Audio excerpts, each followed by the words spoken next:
Hello and welcome to today's Rocksmith Developer Stream. I'm your host and the community developer on Rocksmith, Doug Lilly. So glad to have you here.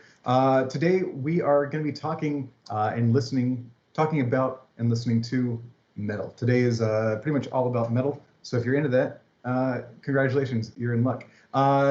We have as our community guest today, RubberDave, a longtime streamer of Rocksmith.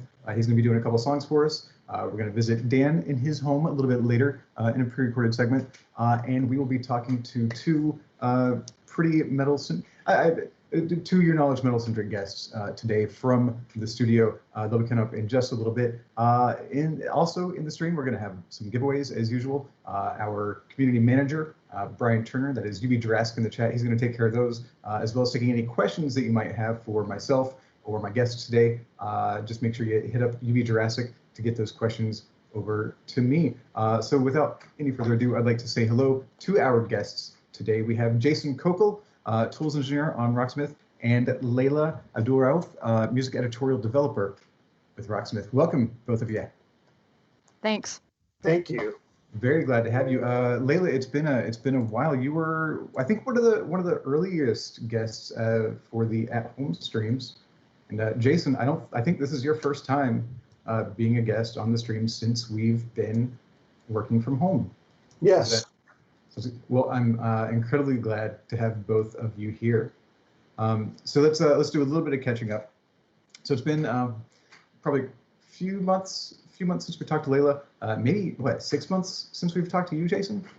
Yeah, at least. Something like that. Remember. It's been a while.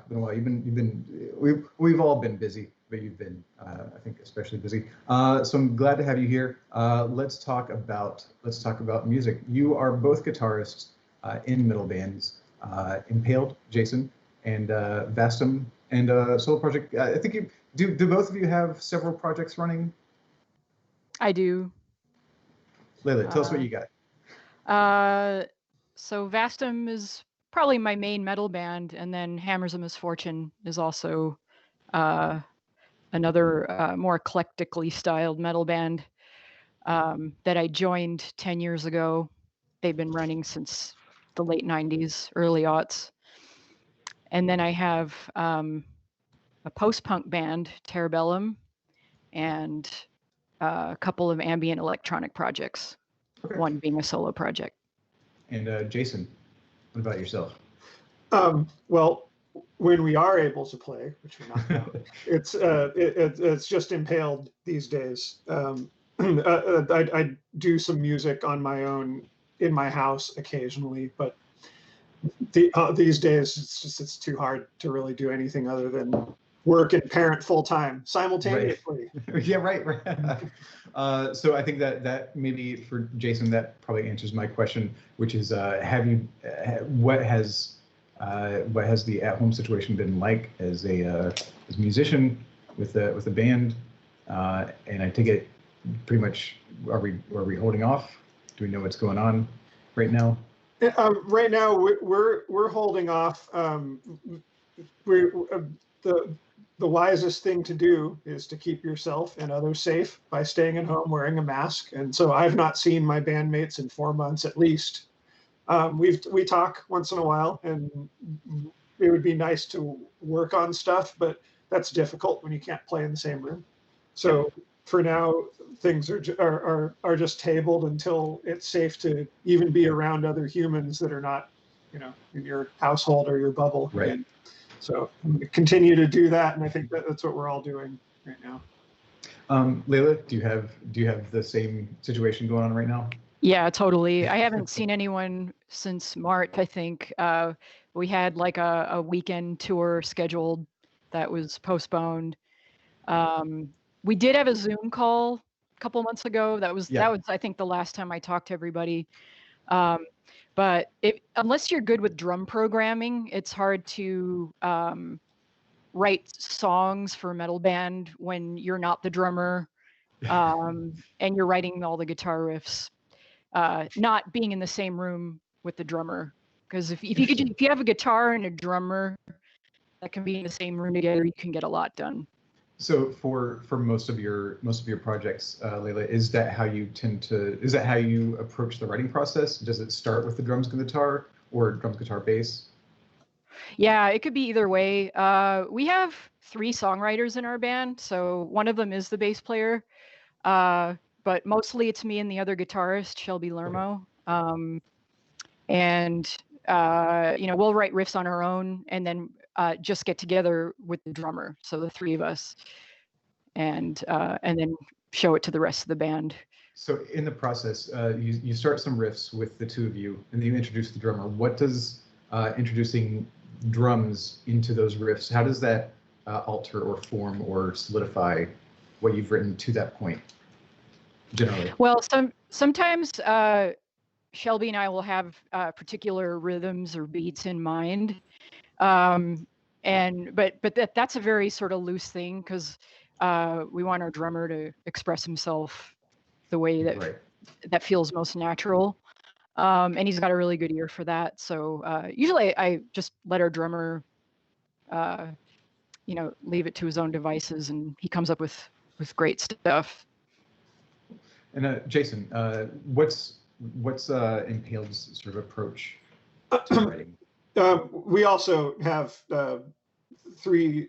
Actually, well, technically, I guess we have 4 songwriters in the band now, because we have, for the last couple of years, we got one of our original members back, who used to be a guitarist and a vocalist, and currently he's doing vocals only. Okay. And we have material that, because he left the band after the first record, and then we did 3 more after that, and then we got him back, so he does a lot of the older material with us. Okay. But he's also songwriter as well. So the potential for us to do something in the future with 4 songwriters would be pretty vast, amount of material. Usually one person writes something to completion, or they get it to where it's complete, and then we just get together and learn it. The last thing that we did was a re-recording of our first album that we no longer had the rights to, and we decided just to make it sound better. So we did that, and but that still was 2013. Awesome. Was the last time we put it out.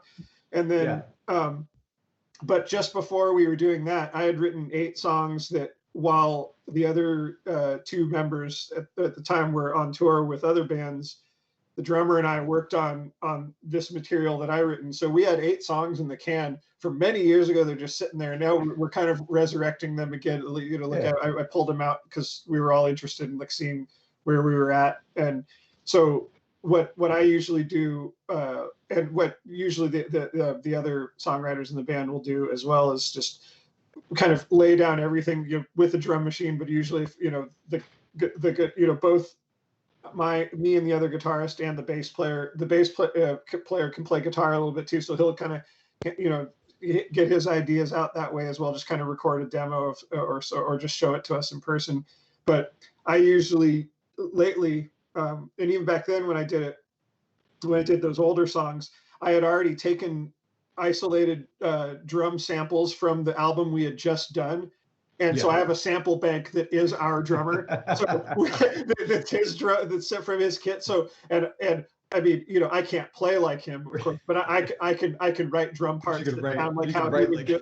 And so it sounds like he's playing on it already in a way. That's great. It's stiff because it's a drum, but so it ends up being. How was the phone call when you told him that you replaced him with yourself? I never told him. I just the demos. I was like, oh yeah, check out how it sounds. I don't even know if I ever told him that it was drum samples from him.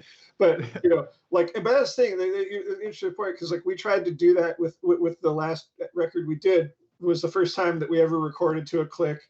We were working with an engineer who was Testament's engineer at the time. And what he ultimately wanted was he was going to get it to sound like everything was perfectly precision hit, with a lot of editing. And I was like, I'm not really so down with that. So of course we did some, cleanup and some splicing to get it. But I was like, no, having him sound like a drum machine is not our deal. And so I ended up doing some of that stuff myself, just so that it would take that meticulous approach out of it. Right. It was slopping it up a little bit. So one thing that you mentioned made me think of. So there's a question that I tend to not like very much, which is if you were listening to some of your older material, your older albums and stuff, what might you change? I don't like that question because I think it's too easy in general to be a perfectionist and have songs take way too long to finish writing or recording or that. But this seems to be a very interesting position where you're looking at unreleased material from almost a decade ago. Mm-hmm. So when you listen more than okay. Yeah. Oh, your first, right? It was your first album. No, sorry. So how old is the material that wasn't recorded that you're listening to now? So the material that I'm looking at now that I had written before we re-recorded our first album, those were around 2007, 2008. Okay. So okay. Yeah. So now that you are in a position where like this isn't art that's already been into fans' hands. This is stuff that is still yours and unreleased. When you listen to it, how much are you thinking about like what changes you might make, or do you want to keep it sort of preserved as much as possible in the state that it was originally written in? Yeah, well, ideally what I would do, and which is what we've done before, is even when one of us has written a song to what we say is to completion, as soon as we all get our hands on it in rehearsal and we're playing it over and over again, and we've learned it, that's when somebody else might suggest, hey, what if we made this part longer, or we swapped these two things, or like, this riff might not be working so well for me. What if we did it this way? The person who originally wrote the song is still like getting, like in our eyes is still the writer of the original writer, but like we will make changes as a band, and that's the thing that right now I don't actually want to make some of those like those changes myself yet, even if it's old material. I listen to some of it and I go, yeah, it's okay. Maybe I would change this, but maybe not. I'm just going to leave it because I'd rather us try to learn it the way that it was. And then we get all of our input, and it always works out better that way because someone's going to have an idea that is going to be what no one else thought of, and then just like pops it. That's what, and then usually that's what I've never regretted a change that anyone has suggested or made, even for other people's songs too. It's always been like, okay, we've lived with this for a while. What can we do before we even, commit it to an album that, before we start recording it, let's, we do it this way. And you can even change it afterwards too. It's not that, we do that kind of stuff as well, but usually we try to get that worked out before, we make the record. Cool. Thank you, Jason.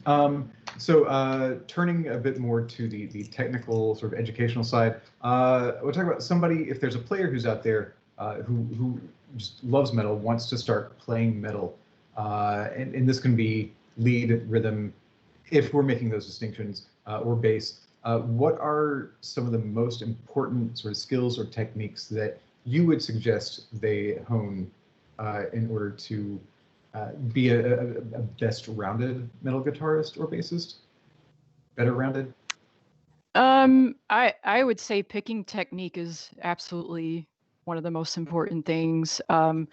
And practicing with a metronome is really a great tool to lock in your rhythm, because the rhythms are really demanding and fast and machine-like in a lot of ways. Sometimes. Depends on what kind of metal you're playing. It's true. Yeah, and alternate I realize picking. Metal is a pretty broad category, so I do want to acknowledge that before we continue on with the answer. Sorry to interrupt you. Please continue.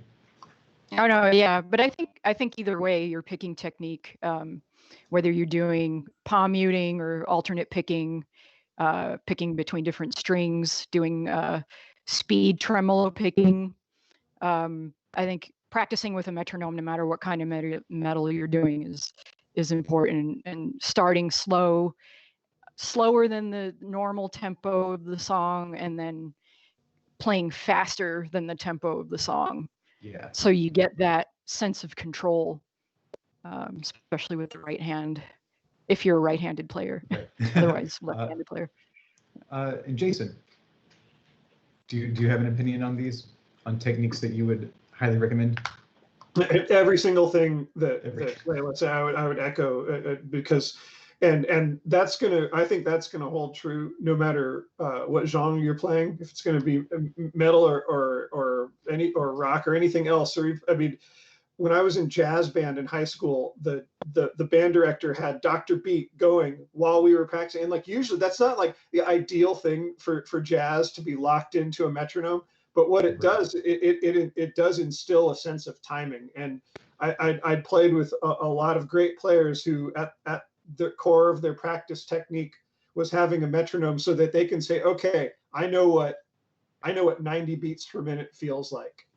You know, I know what it feels. I know what it sounds like. I know what that tempo is, and I can maintain it consistently. And then, so if you're, and then when you take that into metal, you need to be like, I know what 170, 180, like I know what all of those sound like and what they feel like, so that when you're playing together, you are going to have more control. And yeah, depending on which genre you're talking about, you know, black metal is going to have different techniques than thrash, you know, but they have similar things that happen. I mean, you do have to have simultaneous right and left hand control, whether you're a guitarist or a bass player. And then if you're a bass player, you have to elect, what sound am I going for? Am I going to play with a pick, or am I going to play with my fingers? And neither one of them is the right or wrong answer. It really just depends. You know, I know people that do both in different bands depending on, you know, what they're going to do. So so the two song choices that we have today from RubberDave, they are, and we haven't spilled the beans on what those are yet, but they're from two slightly different eras, one from 80s, one from 1990, and two pretty divergent styles of metal. And I don't know how much like contemporary coming out right now music is at least in metal, either of you listening to, but are there any particular trends in the genre that are happening right now that are interesting to you that you've noticed? There are definitely a lot of trends right now. I don't know if they're all interesting, but interesting to you.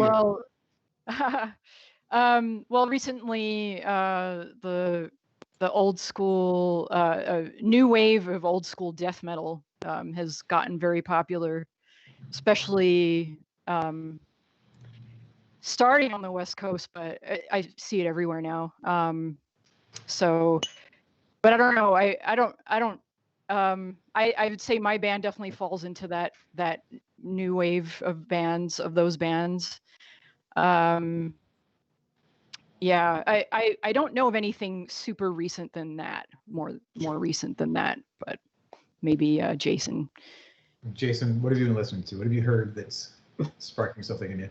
I have to admit, I don't really follow a whole lot of modern music in general. I mean, occasionally things, what usually would happen is if I'm playing a show, playing a festival somewhere, and particularly far away, overseas or whatever. Well, I think the last thing that we did was the Quebec Death Fest last year, and that to me is like, okay, that's when you are in the moment. You could be watching bands that have existed for decades, but you're seeing what their approach is now, and but because that was like, that feels like a lifetime ago after this, and I'm not necessarily seeking out you know, current and new bands and what people are doing. But one of the things that I enjoy, that I know still happens, because I know we do it and other bands do it, is like you could have the main genre be your umbrella. Like, we're a death metal band, for instance, but there's all these little pieces underneath it. There's thrash metal, there's black metal, there's crust, you know, there's punk, there's hardcore. It's all in there. There's grind. It's all in there, but it sounds like a death metal band until you are like, oh, there's that little bit that is from this, and that I think is not a requirement, of course, you know, because if you are playing, you know, either like a sort of a traditional, you know, style or whatever. It always sounds weird, you know, the traditional black metal that Happy used to make in the village, you know. It's like, you know, but if you're beside the cobbler, right? What's that? He's beside the cobbler. Yeah. But if you know, so again, it's not a requirement, but like when if you are electing to not to do something that that encompasses a lot of things. I mean, I think that's still going on, and you can do it in a way that is clever, that still is like, well, no, we're still a death metal band, but we do these things, for example, that are in part of it. So yeah. All right. I think thrash metal makes a revival every 5 years or so. That's one Yes. thing I've noticed. That sounds about right. The music as well as the style of dress, like you always, the big white sneakers will come back, high tops. Oh yeah, there it is. It's, Anthrax was doing it. Now who's doing it now? Yeah, and it makes a big comeback. Yeah. Every season. Well, thank you both for your questions. We're going to ask you to sit tight for a little bit. And right now we are going to have our first giveaway of the stream. So if you're in the chat live right now, please look for UB Jurassic's instructions on how you can win the first of these 2 Ernie Ball prize packs that we will be giving away throughout the stream. If you win, you're going to get everything that you see on your screen. 2 sets of strings from Ernie Ball, a dozen picks from them, 3 Spectrum Plectrum picks from us, 1 black Ernie Ball guitar strap, a package of Ernie Ball water wipes, and a peg winder from Ernie Ball. All of that can be yours if you listen to UB Jurassic's instructions. Once again, we will be shipping these once we are back in the studio. We do not know how long that will be, but we are collecting the information, and we will get these out to you as soon as we are able. We will be shipping internationally, so if you win, you will get a whisper from UB Jurassic, who will get your name, your shipping address, and your telephone number. I do ask that you split up your shipping address line by line for my sake, so that I can get you your prize. And it'll just work out a lot better if I don't get confused on where the package is going. So appreciate that. And right now we're going to say hello to our community guest of the day. Today we have RubberDave. You can find him on YouTube and Twitch under RubberDave. Should also be in the chat probably. And he's going to do a couple metal songs for us. So let's take a look at the first one right now. After that, we will visit with Dan Amrick. So thank you, and we'll be right back. Right, okay. I'd like to first up say thank you to Doug and the team for having me as this week's community guest.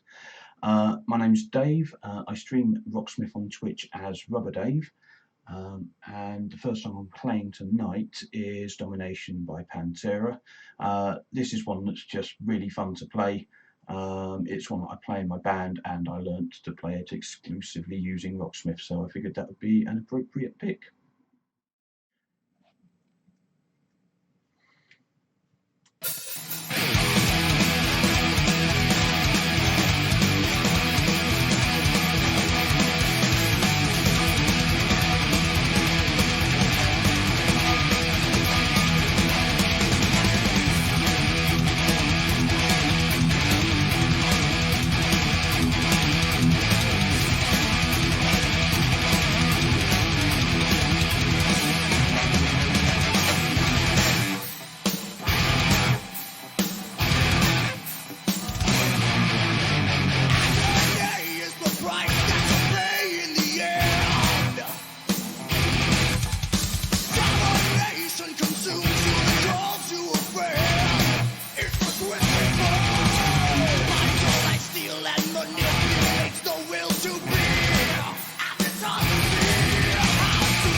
Forcing you to rest.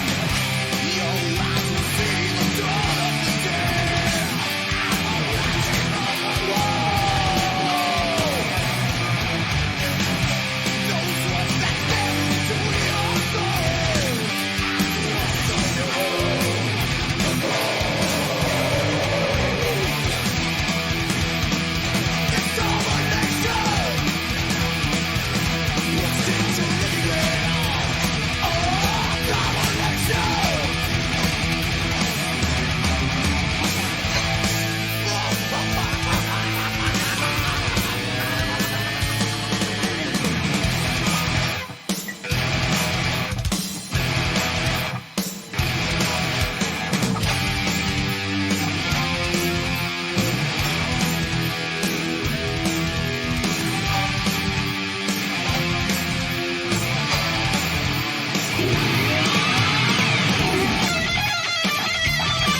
exceptional performance. Hey everybody, it's Dan Amrick, and I'm back to playing in my toy box full of guitar pedals today. I have another recent acquisition that did something that a lot of my other pedals didn't do. Okay, you've noticed this is a thing with me. I like pedals that are unique. I like pedals that do things that other pedals don't do. And what I found was I've been playing around with different kinds of drive pedals lately. You got overdrive, you got fuzz, and you got distortion. That's the holy trinity, right, of dirt pedals. And overdrive is the sound of you pushing an amp harder than it's supposed to be pushed.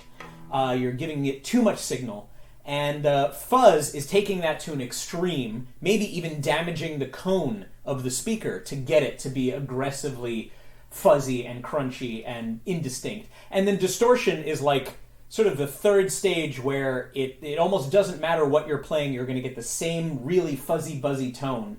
And it doesn't rely as much on your dynamics as a player.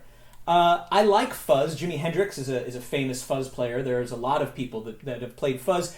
But the problem with fuzz pedals is that they traditionally need to be very first in your chain because of the way that they react and the way that your playing affects a fuzz pedal. You should be putting that before all your other drives, basically just right after your tuner, maybe even before your tuner. Sometimes they're very sensitive.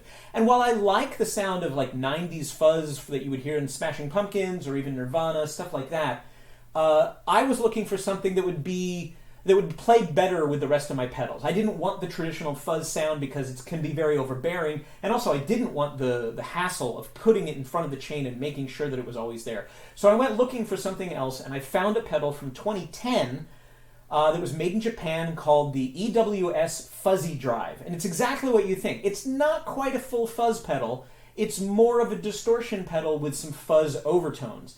So a distortion pedal is very metal. If you think of a lot of metal, you're going to get that sort of, it clips off the signal of the sound wave, and it makes it very even and sort of almost mathematically straight, right?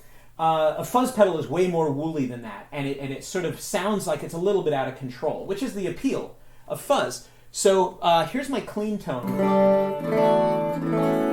And this is a ceramic pickup that I'm playing through. Yeah, let's do both. So it sounds a little hot. I've got the fuzzy drive here at maybe 9 o'clock on the gain, which is how much distortion or fuzz sound it adds. And the tone is a little bit past 12 o'clock. It's like 1 or 2 o'clock for treble boost, a slight treble boost. And I have the volume set about the same as where I am now. So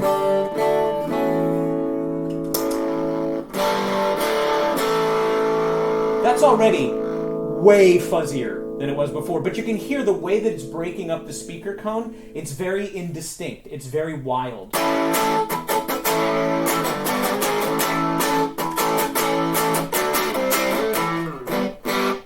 It can get a lot fuzzier. That's at 9 o'clock on a travel that goes from about 7 to 5, right? So here's noon on the gain.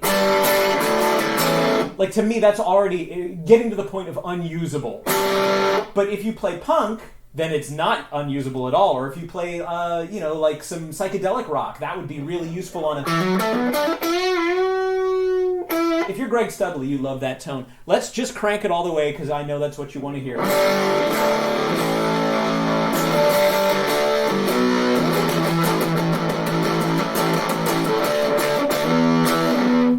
And it doesn't have to be in the front of your chain to achieve that. You can get very Hendrixy sounds, you can get very psychedelic sounds out of that, no problem. I just liked how much I could get out of it by not turning it up very much. I just get a little hint, I guess you would call it a hint of hair, is what people, hashtag hint of hair. People say they don't like their tone to be completely clean, they want a little bit of overdrive, a little bit of distortion on it. And I felt like I could approximate some of those 90s tones. It's still aggressive, but that's more controlled, and I found that was something I could really use. So this has been a nice pedal to experiment with.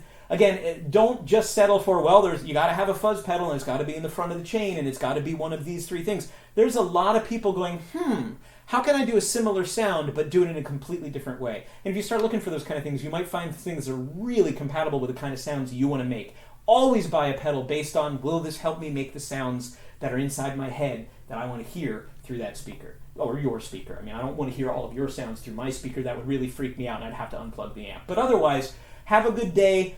take some time for yourself this week to play around with the pedals you already have, see what you can do with them to figure out maybe sounds you haven't figured out yet. And I'll talk to you next time. And welcome back briefly to this live segment. I want to say thank you to Dan Amrick for talking about that fuzz drive to us. And again, RubberDave just played. We'll be seeing him again in just a moment with another metal tune. In the meantime, let's do it. Let's do a song pack giveaway. Why don't we? Keeping with the theme, I decided this week we're going to do the Metal Mix 2 song pack. So if you are interested in getting one of 5 copies of the Metal Mix 2 song pack for Steam, make sure you listen to the instructions from UB Jurassic in the chat. Once more, that is Brian Turner. He is the community manager, and he's also taking your questions. So maybe after this raffle, if you have any more questions for myself, for Layla, for Jason, hit up UB Jurassic in the chat and get those to me. Otherwise, good luck right now on the ongoing giveaway for the Metal Mix 2 song pack, which includes Children of Bottom, Are You Dead Yet?, Death, Crystal Mountain, and Machine Head's Davidian. Let's take a look at RubberDave's song, and then we'll be back with more chat with Jason and Layla right after that. Right, the second song I'd like to play for you tonight is Aces High by Iron Maiden. Again, it's a really fun song to play, and it has some opportunities to use my favourite part of the instrument, which is the whammy bar.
masterful performance. And welcome back to the live segment of the Rocksmith developer stream. I am your host and community developer on Rocksmith, Douglas Lilly. During RubberDave's performance, I wrote down a note: tasty whammy decisions. Really good use of that whammy. Great performance. Thank you, RubberDave, for bringing those along. RubberDave on Twitch and on YouTube. You can check him out there. Thank you for sending us some tunes. Really glad to have you. And now I would like to say hello again to our chat guests, Leila Abdul-Rauf and Jason Kopel. Welcome back, you two. Thanks. Howdy. I had some questions for you. So the first song that RubberDave played, the Pantera tune, I love a good breakdown. I think I brought him up last week. I wanted to talk about breakdowns, but I didn't get to. So let's talk about breakdowns in metal. Particularly, I think you find them mostly in groove metal. Is that safe to say? Would you disagree with that? Or maybe the breakdowns are just different. Yeah, maybe just different. Just different. That's a good question. So how would we define a breakdown? Let's start with or Jason. Yeah, I wasn't sure who. So I mean, in general, the purpose of the breakdown is to provide some kind of relief from the rest of the song, and it's almost, I mean, almost always the case that it's not necessarily a totally different feel, but it's a totally different approach. For example, a very common use of it is like to sit on one chord or one power chord, for instance, and do it rhythmically with a lot of sparseness between, so you can actually hear more of the drums by themselves. That's usually like a fairly common breakdown approach, but it's done there to sort of provide this relief from the onslaught of everything that happened before and is probably going to happen afterwards. Because, I mean, when you think about it, we're playing with large amounts of distortion, and it's pretty much loud all the time. And so there isn't a whole lot of dynamic relief that you'd find that you can find in other music, where you can control the volume of the instrument. Like if you're a brass instrument player, you can control it with your embouchure, with the amount of air you're pushing through. But in metal, like one of the only things that can provide such relief is either, okay, well, don't do as many notes, and the breakdown is a perfect way to do that, to just sort of be like, okay, I've got a nice break. But they also have to be interesting too, because it's not just like, okay, let's just stop playing entirely and then keep going, Right. So that's the best, really, the one way, or that I can explain it, define what they are. But what might be interesting to do is to go and find something like on YouTube or whatever, where you could say, oh yeah, let me find some fairly common breakdowns. You can hear a pretty significant difference in, depending on what the band is doing normally, what they're going to end up doing to make use of the breakdown that they write. But you'll start to hear, at least like, that approach is fairly common through almost all of them, is that it's like it's a relief of sorts from the rest of the song.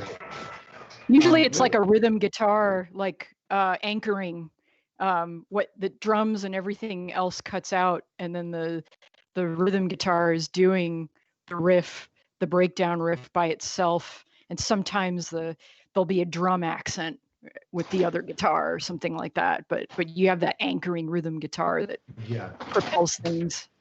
I guess I've sort of seen them as sort of a rhythm focused bridge almost, but I don't know if you'd call it bridge, because sometimes they can be an outro. They're not necessarily where a bridge might be.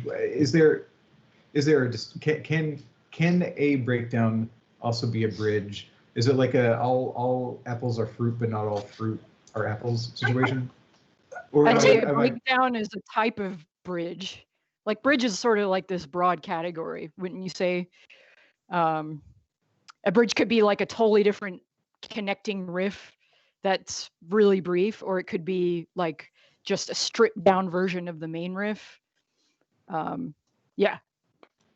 And that's, I guess, if you were writing a song and you felt that it needed a breakdown in that song to relieve some of that tension, say, is just taking the main riff or maybe a chorus or verse riff and just pulling it down to halftime, playing half the notes. Is that a good sort of starting point to developing that, or is that? Yeah, it could be. It could be like the same exact riff, even with it played in a different key. Some kind of variation on it. There's so many different ways to do it. But yeah, like Jason said, it's got to grab your attention. It can't just be like everybody stops. It could even be just like a hanging chord with a drum fill or something. Yeah. And I know in the song pack that we gave away today, the Metal Mix 2, one of the songs in there, Davidian by Machine Head, like that feels like it's a breakdown within a breakdown within a breakdown. Like it just keeps iterating on breakdowns. I don't know if you have that song in your head right now. I played it recently and it just feels like you're playing the song and it's pretty chuggy. Like it's a pretty like it starts off sounding like a breakdown in another song, and then it breaks down further and then further until it's just this sort of angry, rhythmically interesting piece of music. Do you have? Actually, I'm gonna skip a beat. I'm gonna move a little bit outside. Earlier we mentioned sort of bringing eclectic influences into metal. I've considered metal to be pretty malleable. And metal in general seems to be a genre that takes well to receiving outside influences. What are some of the biggest non-metal influences you think have impacted your own writing, and what outside influences do you like hearing as a listener?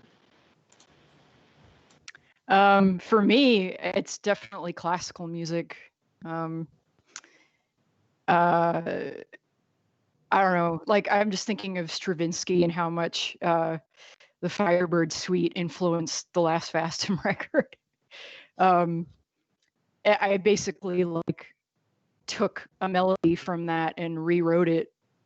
Like the low brass, the low strings lends itself to like a really, really strong metal riff, death metal riff. Ambient sounds like ambient like horror soundtrack type bits, even some jazz influence, like especially like that noir style with a lot of brass. Yeah. The lonely trumpet in the corner. Those are some of mine. Jason? Well, my whole approach to music, even before I learned to play it, had all sorts of dichotomies that had been happening from when I was first exposed to any music. Because my father was really into progressive rock and some jazz and then my mom was mostly into pop music. And as I grew up, like that sort of informed things that later on where I was like, oh yeah, I want to start learning how to play music. And I liked early metal from when I was, I'm 45 years old now. So, like when I was growing up, like, Black Sabbath had already existed, but certain metal genres were in their infancy. So you could watch that stuff happen in real time as it was being created. And so alongside of being exposed to the differences, in between each one, I was also playing guitar, but playing trombone in a wind ensemble, and then moved to tuba, then was playing in marching band, then joined jazz band, and everything that I was doing had all these little pieces that were kind of coming either from outside or things that I was creating myself. That once I joined, like the first time I ever joined a band that was strictly metal was Impaled. And even then, like they weren't strictly death metal. It was all these pieces. So like everything that I'd done had always been this, like would lead me down these roads where I was like, I'm not only interested in music that is informed by other influences, even if it's still like one, one genre that's the umbrella, but also like, Mr. Bungle and Naked City, two of my favorite bands. They do not stay to one thing at all ever, and their influence that informed their songwriting informed mine as well. Like, and that's just how it goes. So like pretty much everything is kind of, but like usually what I listen to when it's not metal is I'm listening to like New Tango, which is, it's not really new anymore. It's Astor Piazzolla. He's long since passed away, but like Argentine Tango for me is like, I can listen to it all day, every day, and it's like, it's so intricate and well thought out, sounding improvised, but isn't really, and some of it is just so huge and heavy that it's like, anything that's huge and heavy, it's like, well, that's going to inform metal writing no matter what. And like, you get that same thing out of like Stan Kenton Orchestra played their version of Malagueña. It ends on a power chord, like what sounds like a drop D power chord, but with horns. It's like, it's huge, gigantic, and it's like, that stuff is like, all right, well, there you go. Like it all is connected in some way. Whose version of Malagueña? Stan Kenton Orchestra was on the Adventures in Jazz album. It's incredible. It's one of the best versions of Malagueña I've ever heard, aside from the original compositions, the La Cuona composition. But yeah, so lots of stuff. Thank you. So I wanted to talk also a little bit about drastic style shifts. And I'm not necessarily the Mr. Bungle where you're having drastic style shifts several times mid-song. I mean more sort of career-wise. Looking at Pantera for the example of this, where they started out pretty glam, I think, in the 80s, and then late 80s they touched a bit more on thrash, and in the 90s they hit that sort of what I'm going to call groove metal, for lack of an established lexicon that I'm aware of. And that seems to be when they hit the 90s and they hit that pretty wicked style shift, that carried them kind of through the duration of Pantera. Like that sound is what we've come to know. Are there any big style shifts that bands have taken on that you are aware of that were particularly interesting, whether or not they were successful shifts? I immediately think of Opeth. I mean, they started out as death metal, and I don't even think they consider themselves to be a metal band at all. Yeah, like they're prog rock at this, but like, except when they're not. Like I think they're not death metal except for those couple measures where they are. Like yeah, I mean, to be honest, I haven't even heard stuff they've done in the past 10+ years. So, but yeah, even earlier than that, they were transitioning to some kind of like proggy psychedelic rock type thing. Yeah. Jason.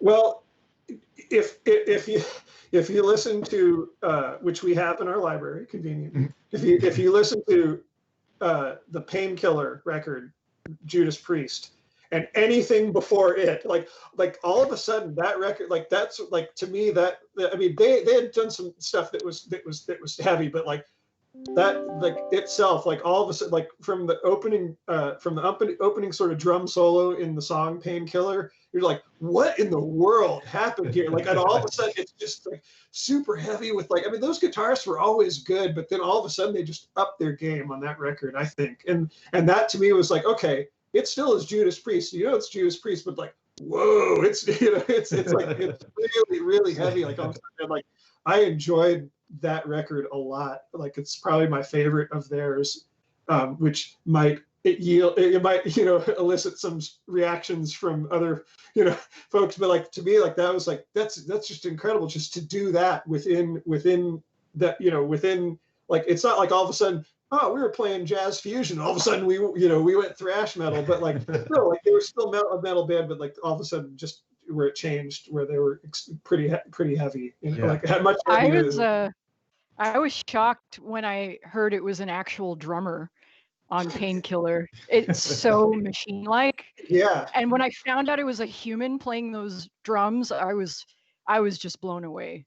I mean, Yeah. it's No, so no, couldn't be. just incredible. Yeah. Thank you both for that. I got a few questions from the chat. I want to get out here before we have to depart. First from John308. Jason, what's the guitar you got behind you? Is it 7-string? Yes. So it's a 7-string. It's an Ibanez Geo. I think I don't know if that's how they pronounce it, GIO. So yeah, and I really enjoy playing this guitar. I've been playing it a lot more since shelter in place has happened, because I'm in our home office that we have here, that and it's one of my only functional electric guitars that's sitting in here right now. So I've been playing it a lot more, and I enjoy it. You have to change your thinking a little bit when you.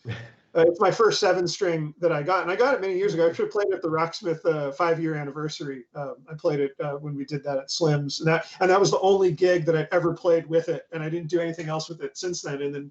But I've been playing a lot more at home now. So. Yeah.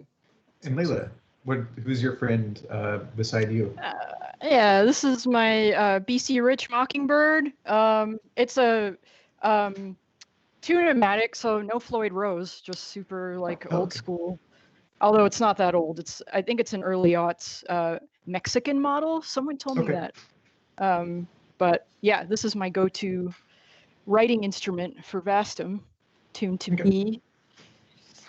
And thank you for that. And I got a couple of questions from Guitar Princess 2. First, this one is a very Rocksmith specific question. Should I be setting the dynamic difficulty to maximum level practicing on a slow tempo? I'll take that one. If it works for you, some players use dynamic difficulty and just let it rise and fall as they play. You can adjust how sensitive it is to mistakes. So you can have it rise in difficulty slower or faster. You can have it slide back down in difficulty slower or faster. Or like you said, you can set the difficulty to all the songs to max and then just slow them down in riff repeater. That's the way a lot of players use Rocksmith. I'd say try it out. See, pick a song and just see if you are learning better by slowly adding parts to it, adding more complexity to the song, or if you're better at full complexity, speeding it up. Just spend some time with it and try it out. Would be my recommendation for that. Also from Guitar Princess 2, and I'll pose this one to the professionals. How do you break a bad habit on guitar and bass? For example, if you're not so good about using a metronome to keep time, or if you're just not sticking with the song until it's sort of mastered, if you're playing it until it gets maybe a little too hard, how do you sort of get yourself either to break bad habits or into better habits as a guitarist? Wow, bad habits are hard to break. That's true. I mean, I think you kind of have to force yourself to just not do the bad habit. I mean, I'm trying to think of an example of a bad habit, like transitioning from between frets, or the way you're picking isn't completely tight or something. I mean, I think with the metronome, especially, it's really like it's something you have to force yourself to do, and allow yourself to make mistakes. I think that's really an important thing. Like, don't beat yourself up if this new way is tripping you up so bad that you feel like you're set back from before early on in your playing. But yeah, I think it's just allowing yourself to make mistakes so you can get to the point where you're bringing in the new habit and making progress with it and being patient. Jason, anything you would like to add to that? Yeah, if one of the things that Layla had mentioned earlier in the show about when you practice slowly, much slower than the desired tempo of the song or whatever it is that you're working on, I find that is one of the is a pretty good way to allow yourself room to try to break such a bad habit, because if you can play something still in time but at a much slower tempo, and see where your pain points are, and then just really drill down and isolate those things, and that's I think that's where you have the opportunity to go, okay, I keep doing this even at a slow speed, so then let me try to not do that.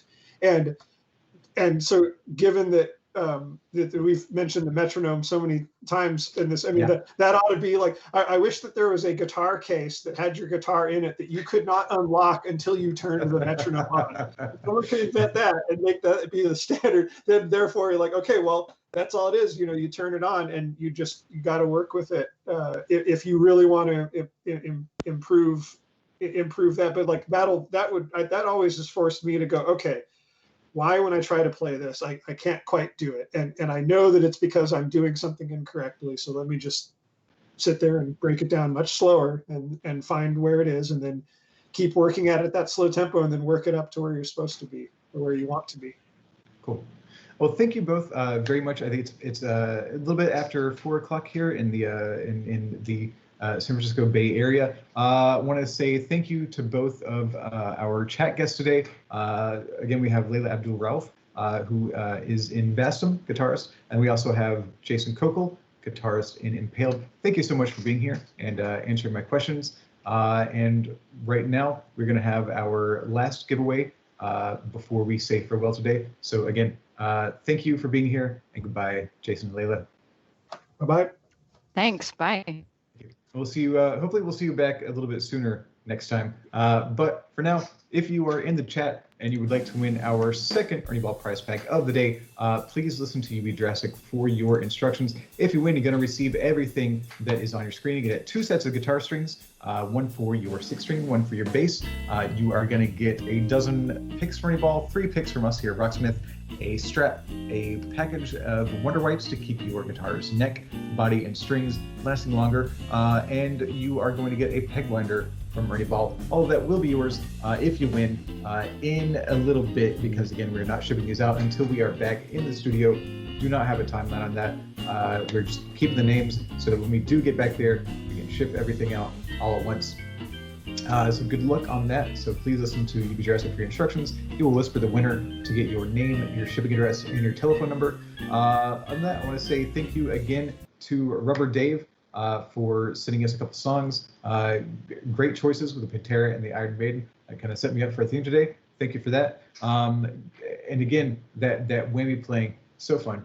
So fun. I'm glad you got to have fun with that. I want to thank Dan Amrich for his segment on the fuzz drive, and thank you to Brian Turner for helping moderate the chat, run these raffles, and for being a friend.